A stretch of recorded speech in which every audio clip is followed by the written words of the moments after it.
नमस्कार, खबरों की खबर में आपका स्वागत है। दिल्ली दंगों को लेकर रोज नए नए खुलासे हो रहे हैं और आज जो खुलासा हुआ है वो वाकई चौंकाने वाला है, क्योंकि दिल्ली पुलिस ने अपने स्टेटस रिपोर्ट में ये बताया कि दिल्ली के अंदर जो दंगे हुए थे और तो और ये जो सीए और एनआरसी के खिलाफ शाहीन बाग में जो आंदोलन तथा कथित चल रहा था, ये तमाम जो लेफ्ट लिबरल कबाल पूरे देश के अंदर बवाल मचा रहे थे, इसके लिए जो पैसे आए वो विदेश से आए हैं। इसके सबूत मिले हैं कि ये सारी चीजों के लिए, चाहे वो दिल्ली का दंगा हो, चाहे वो सीए और एनआरसी के खिलाफ आंदोलन हो, इसकी फॉरेन फंडिंग हुई है और भी इल्लीगल तरीके से। और इसका खुलासा कैसे हुआ है? इसका खुलासा इस तरीके से हुआ है कि जो दिल्ली दंगे का जो मास्टरमाइंड है खालिद सैफी, वो उसके जो ट्रैवल रिकॉर्ड्स निकले हैं तो मालूम चल रहा है कि वो सिंगापुर गया था। सिंगापुर में वो जाकर के किसी एक एनआरआई से मिला।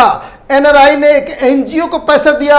ये एनजीओ किसका है? तो उसका एनजीओ इसरात जहां कांग्रेस की एक लीडर है जो गाजियाबाद से एक एनजीओ ऑपरेट करती है। ये लोग सब एक थाली के चट्टे बट्टे हैं। इन लोगों को पैसे वहां से आ रहे थे। और तो और दूसरा खुलासा ये हुआ है कि जब ये सिंगापुर गया तो वहां से फिर वो मलेशिया गया और मलेशिया में जाकर इसने जाकिर नायक से बातचीत की और वहां से भी फंड थ्रू एनजीओ गलत रास्ते से वो हिंदुस्तान में ये तबाही मचाने के लिए, ये दंगा भड़काने के लिए ये इस्तेमाल किया गया। ये खुलासा दिल्ली पुलिस ने किया है कि ये पूरे ट्रैवल रिकॉर्ड्स, जो एनजीओ में जो पैसा आ रहा है, जिस तरह से इसका पूरा पैसे का जो बंदरबाट हो रहा है, इसकी पूरी जानकारी दिल्ली पुलिस ने अपनी स्टेटस रिपोर्ट में दिया है। अब समझने वाली बात यह है कि ये लोग तो सीए के नाम पे, एनआरसी के नाम पे संविधान को बचाने चले थे, फासिज्म से लड़ रहे थे। और पैसा कहां से आ रहा है? तो इस्लामी आतंकी संगठनों से पैसा आ रहा है। मैं आपको बता दूं, ये इसलिए मसला और भी गंभीर होता जा रहा है क्योंकि इसके बाद, इस खुलासे के बाद से अगर ये सारे सबूत जिस दिन कोर्ट के अंदर पेश किए जाएंगे और इस चीज को लेकर इन्हें सजा मिलेगी, वो तमाम चेहरे बेनकाब हो जाएंगे जो संविधान बचाने के नाटक करते करते जिन लोगों ने शाहीन बाग के साथ अपना समर्थन घोषित किया था। वो तमाम फिल्म स्टार्स, थर्ड रेट के, वो तमाम एक्टिविस्ट, वो तमाम लीडर्स, वो खास करके कांग्रेस पार्टी और आम आदमी पार्टी के वो लोग जो इस आंदोलन के साथ खड़े थे, उनसे अब यही सवाल पूछा जाएगा कि क्या आप जाकिर नायक के पैसे के ऊपर आप उस आंदोलनों को समर्थन देते हैं जो देश को तोड़ना और समाज के बीच घृणा फैलाना चाहती है? क्योंकि ये सवाल तो अब उठेगा। ये तमाम ये जेएनयू के लोग, ये तथाकथित स्टूडेंट, लगातार कैपिटल टीवी में इस बात को हम लोग कहते आ रहे थे कि ये जो जामिया के अंदर ये जो बवाल मचाने वाले दंगाई लोग हैं, इन्हें स्टूडेंट मत समझिए। ये लोग इस्लामिक जिहाद इस देश के अंदर में फैलाना चाहते हैं। इसके बारे में और भी मैं आपको आगे बताऊंगा। लेकिन ये जो फंडिंग का मसला है, ये इतना ज़्यादा सीरियस मसला है क्योंकि यूपी के अंदर में भी जब बवाल मचा था, सीए के नाम पे जो हिंसा ये लोग फैला रहे थे, एनआरसी के विरोध के चक्कर में ये जो बसेस जला रहे थे, पत्थरबाजी कर रहे थे, बम फोड़ रहे थे और गोलियां चला रहे थे, जब यूपी में जब इसका इन्वेस्टिगेशन हुआ तो मालूम चला कि ये सारे के सारे लोग पीएफआई के एजेंट हैं। और जिस दौरान ये सारा कुछ हो रहा था, उस दौरान 200 करोड़ रुपए पीएफआई के अलग अलग जगह से, अलग अलग शहरों से वो पैसे का बंदरबाट हुआ था। और इसके सबूत भी पूरी बैंक अकाउंट के जरिए वो साबित हो चुका है। और इसके बाद जो खबर आई, जब दिल्ली में जब दंगा हो गया, तब ये मालूम चला, ये खुलासा दिल्ली पुलिस ने किया था कि किस तरीके से व्हाट्सएप ग्रुप्स में कि उसकी जो पूरी जो जांच पड़ताल हुई तो मालूम चला था कि जनवरी के 3rd वीक में यही खालिद सैफी और आम आदमी पार्टी का वो काउंसलर ताहिर हुसैन और जेएनयू का तथाकथित सेकुलर वामपंथी जिहादी उमर खालिद, ये लोग जामिया नगर में मिले थे और उसी दिन ये सारी प्लानिंग हुई थी।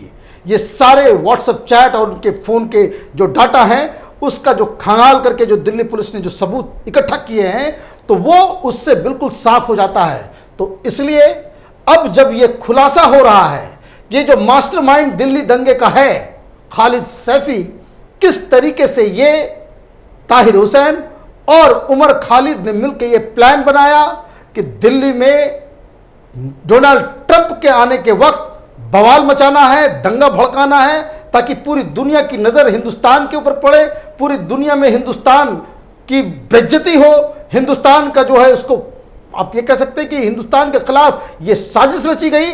और अब पता चल रहा है कि इन सब के पीछे वो जहर फैलाने वाला हेट मॉन्गरर, हेट प्रीचर जाकिर नायक है। अब जाकिर नायक कौन है? अब मैं आपको बताऊं, कैपिटल टीवी में, ये टेलीविजन चैनलों में बहुत सारे लोगों ने इस चीज को मिस किया था कि किस तरीके से जाकिर नायक ने, जब ये सीए का आंदोलन शुरू हुआ था, उस दौरान उसने अपना एक वीडियो जारी किया था। कहां से? मलेशिया से। क्या इसने अपील की थी? इसने अपील की थी कि ये जो सीए और एनआरसी के खिलाफ हर मुसलमान को सड़कों पे आना चाहिए। जो लोग इसका विरोध नहीं कर रहे हैं वो इस्लाम का विरोध कर रहे हैं। ये एक जिहाद है, इस जिहाद में ये रिलीजियस ड्यूटी है कि आप इस्लाम को बचाने के लिए ये सीए और एनआरसी का विरोध करें। इस तरह का वीडियो उसने जारी किया था। 3 दिन तक किसी ने उस वीडियो के ऊपर ध्यान नहीं दिया, क्योंकि आया राम गया राम, उसने वीडियो रिलीज कर दिया। तो वो जमाना है नहीं कि एनडीटीवी पे लगातार ब्रेकिंग न्यूज चलता कि भाई जाकिर नायक ने एक बहुत बड़ी बात कह दी, तो किसी ने ध्यान नहीं दिया। 3 दिन के बाद ये कांग्रेसी नेता दिग्विजय सिंह ने इसे रीट्वीट किया और जिसके बाद ये पूरे देश में फैला गया। कहने का मतलब ये है कि जब ये सीए का आंदोलन चल रहा था, तब से ही जाकिर नायक लगातार हिंदुस्तान के मुसलमानों को अपने वीडियो के जरिए, अपने नेटवर्क के जरिए बड़गलाने की कोशिश कर रहा था। और इसमें कांग्रेस पार्टी के बड़े बड़े लीडर इसमें साथ थे।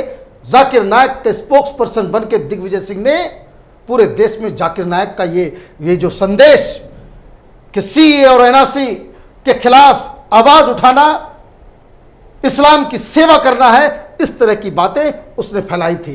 अब एक बात तो ये तय है कि ये जो दिल्ली में जो दंगा हुआ, इसमें जाकिर नायक ने फंडिंग की थी। ये जो सीए के नाम पे जो बवाल मच रहा था, उसमें जाकिर नायक का भी पैसा लगा हुआ था।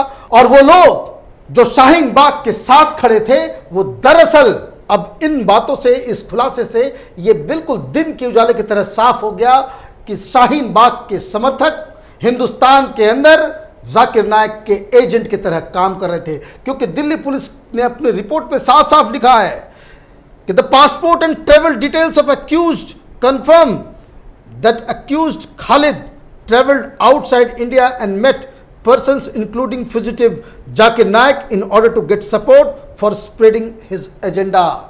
किसका एजेंडा?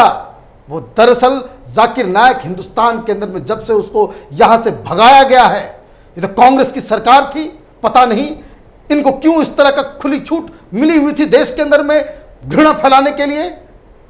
बिना लाइसेंस के टीवी भी चल रहा था। और तो और सोनिया गांधी की सरकार ने लाल बहादुर शास्त्री एकेडमी, जहां आईएएस आईपीएस और तमाम सिविल सर्वेंट्स की ट्रेनिंग होती है, वहां पे इसे भाषण दिलवाने के लिए भेजते थे।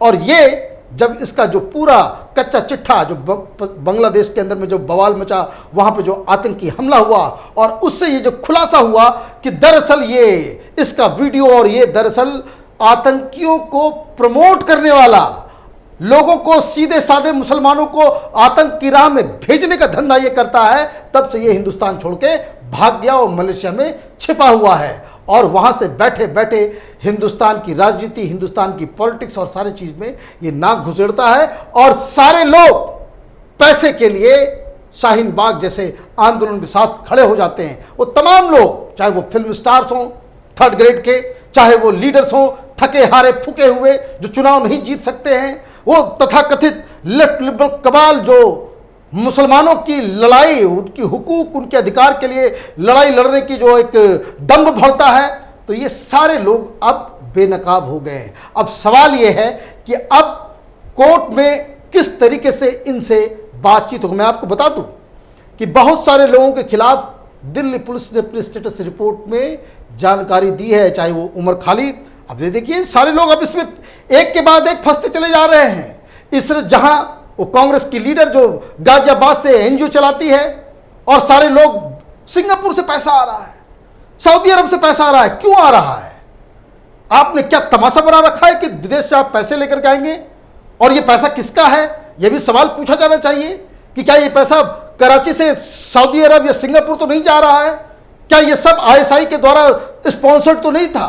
तो कहने का मतलब ये है कि ये सारी चीजें जो जब एक के बाद एक जो खुलासे हो रहे हैं, जिसके एविडेंसेस मिल रहे हैं, क्योंकि ये तो बिल्कुल साफ साफ बताया जा रहा है कि पैसे ट्रांसफर हुए हैं, बैंक में ट्रांसफर हुए हैं, विदेश से पैसा तो कोई अटैची में लेकर के आ नहीं सकता है।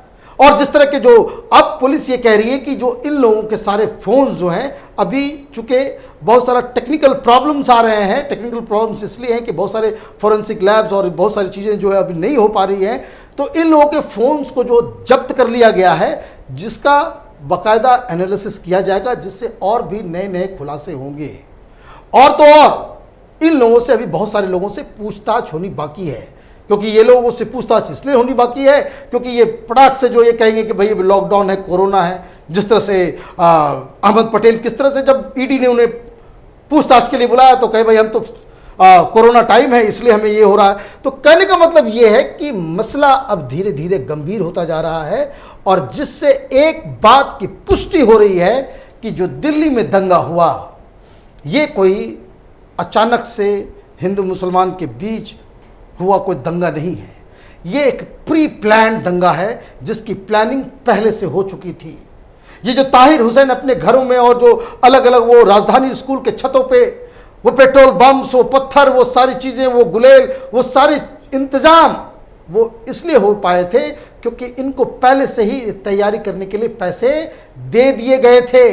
और इसमें जो मास्टरमाइंड है उसके बैंक अकाउंट्स, उसके ट्रेवल डॉक्यूमेंट से बहुत सारी बातें अपने आप साफ होती चली जा रही हैं। कहने का मतलब ये है कि ये दिल्ली दंगा एक वेल प्लान्ड ऑर्गेनाइज्ड दंगा था, जिसे उन लोगों ने अंजाम दिया जो संविधान को बचाने के लिए जामिया नगर में, शाहीन बाग में और तमाम देश के अलग अलग कोने में ये बवाल मचा रहे थे कि हमें संविधान, गांधी की तस्वीर, बाबा साहब अंबेडकर की तस्वीर लेकर के ये लोग अंदर अंदर दंगा और देश को जलाने के प्लानिंग पे काम कर रहे थे। ये बात अब बिल्कुल साफ हो गई है। अब पहला सवाल ये है उन लोगों से जो हिंदुस्तान की डेमोक्रेसी, यहाँ के सेकुलरिज्म की कसमें खाते हैं, ये लेफ्ट कबाल, ये जेएनयू के प्रोफेसर, दिल्ली यूनिवर्सिटी के प्रोफेसर जो ये कहते हैं कि हिंदुस्तान में फासिज्म आ गया है, अब उनको सामने आना होगा और अपने रोल के बारे में उनको सफाई देनी होगी। उनको बताना होगा कि ये जो सिंगापुर से पैसा आ रहा था, ये जो सऊदी अरब से पैसा आ रहा था, ये जो आईएसआई पैसा दे रहा था, ये जो चाइनीज एजेंसीज हिंदुस्तान में इसमें इन्वेस्ट कर रही थी कि दिल्ली को जला के खाक कर दो, इसमें इनकी जेबों में कितना पैसा गया। क्योंकि ऐसा हो नहीं सकता। ये फिल्म वाले तो किसी के बर्थडे में बिना पैसे लिए नहीं जाते हैं, और यहां आकर के तमाशा जो शाहीन बाग में कर रहे थे ये तमाम लोग, इन लोगों के खिलाफ भी कार्रवाई होनी जरूरी है। इन लोगों को भी पुलिस को पकड़ना चाहिए कि ये जो पैसे जो विदेश से आ रहे थे, जो पीएफआई फंडिंग कर रहा था, ये जो जाकिर नायक ये जो टेरर फंडिंग कर रहा था हिंदुस्तान के अंदर में, उसका कितना हिस्सा इनकी जेबों में गया, जेएनयू के प्रोफेसर्स ने कितने लिए, ये तमाम ये जो एनजीओ चलाने वाले जो ढोंगी लोग हैं, इनके पॉकेट में कितने पैसे गए, तब जाकर के इस पूरे केस का सही जायजा, सही नतीजा निकल सकता है। तभी दूध का दूध, पानी का पानी होगा, तभी न्याय मिलेगा। जिन लोगों ने दिल्ली के दंगे के दौरान लोगों की हत्याएं की हैं, वो तो कसूरवार हैं ही, चाहे वो किसी भी धर्म के हों, किसी भी मजहब के हों, किसी भी इलाके के हों, उनको तो पनिशमेंट मिलना ही चाहिए। लेकिन लोगों की माने दंगा भड़का के, आंदोलन भड़का के, हिंदुस्तान में अलग अलग समाज के बीच जहर फैला करके ये जो पॉकेट भरने का जो धंधा ये जो व्हाइट कॉलर लोग करते हैं, और जो अपने आप को एकेडमिशियंस और सोशल एक्टिविस्ट और पॉलिटिकल लीडर्स कहते हैं, इनको भी बेनकाब करना ये अब ज़रूरी हो गया है। हमारी नज़र इस खबर पे बनी रहेगी। आप देखते रहिए कैपिटल टीवी। हमारे वीडियोस को लाइक कीजिए, शेयर कीजिए और हमारे चैनल को सब्सक्राइब कीजिए। धन्यवाद।